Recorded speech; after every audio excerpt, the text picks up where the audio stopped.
இதை ஒரு செய்தியா கேட்கறதுக்கு மேல ஆண்டவர் என்னை எழும்ப வைக்கிறதற்காக, இந்த நிலையிலிருந்து அடுத்த நிலைக்கு நான் எழும்ப வேண்டும் என்பதற்காக கர்த்தர் என்னோடு கூட பேசி கொண்டிருக்கிறார். தத்தளிப்பின் பாத்திரம், நீங்க விசுவாசத்தோடு அதை பாருங்கள்.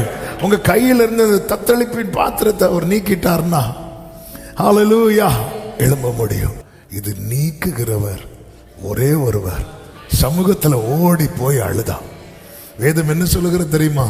அதன் பிறகு அவள், அதன் அர்த்தம் என்ன? அந்த பாத்திரத்தை நீக்கிட்டார்.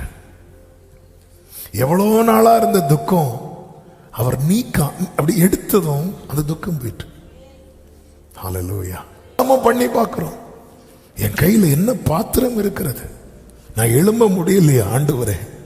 நான் இந்த வார்த்தை எனக்கென்றே விசுவாசிக்கிறேன். நீர் என்னையும் என் குடும்பத்தையும் எழும்ப பண்ண ஆண்டவர் இந்த வார்த்தை எனக்காக அனுப்பி இருக்கிறீர். கர்த்தர் யாக்கோபுக்கு ஒரு வார்த்தை அனுப்பினார், அது இஸ்ரவேல் மேல் இறங்கிட்டு